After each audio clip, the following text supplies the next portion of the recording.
Hi everyone, my name is Lydia. I'm 11 years old. My favorite color is pink, and I'm a cheerleader. I was hurt by someone I loved and trusted, my uncle. He made me do things I didn't want to do at all. Child abuse can happen to anyone. It happens in children and families from all walks of life, from all socioeconomic classes, from all races, from all parts of town. I finally decided I just couldn't take it anymore. I didn't want to go another minute with this secret. With my fingers crossed, I told my mom. I was so scared that she would be mad and blame me and say it was my fault. Instead, she was happy that I told her. She was really upset that this has happened to me, and she was so mad at my uncle. She called the police right away, and they made an appointment for us the next morning at the Carousel Center. When a child's experienced trauma, it's already scary enough to have your family disrupted, the chaos of an investigation, and also experiencing the abuse just in and of itself. Imagine a child who has been sexually abused, and imagine them having to talk to their friend, then tell their teacher, then tell the cop that comes out to the school, then have to tell the social worker, then have to be interviewed by a detective, then be taken to the emergency room. Think about how awful that would be to have to relive the worst possible thing that happened to you and tell 15 different strange adults how someone that you love or someone that you know has sexually abused you. And so what the Carousel Center does, it eliminates all of that trauma, it eliminates all of that heartache for this kid. So all they have to do is go to one place. So here we've created a space that is friendly and welcoming, but also meets the investigative needs for law enforcement and Department of Social Services.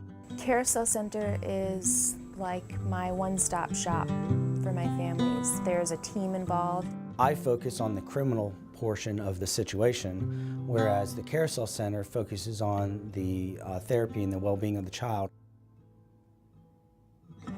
Next, I saw the nurse. She asked me some questions and did a medical exam to make sure my body was safe and healthy. I was scared about the exam and I didn't know what to expect, but the nurse said that the sharpest thing she had in her office was a Q-tip. She gave me a fun t-shirt to wear and a comfy soft blanket made special for me.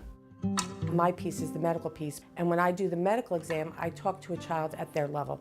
I use the words they use, I make them feel comfortable. We specialize here in trauma and being able to create an experience where children are safe and feel good about coming to therapy while also simultaneously working through really, really hard issues. I also met Bucky, who I was going to come back and see every week to help me deal with my bad dreams and memories that kept popping up every time I didn't want them to. This is a hugely taxing process on children, but also on parents.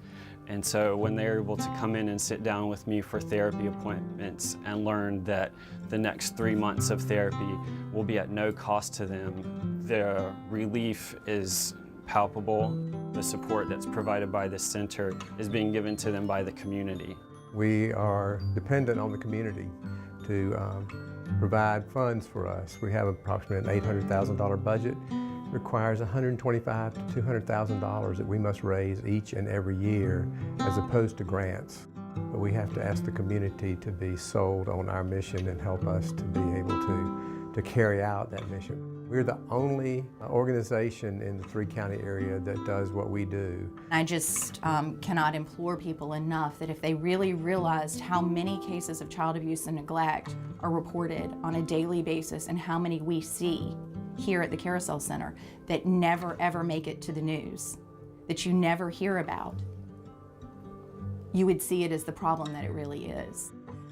I may be one of the first people that this child has ever told. So how could I not feel 100% obligated to then take that information and do that child all the justice that needs to be done?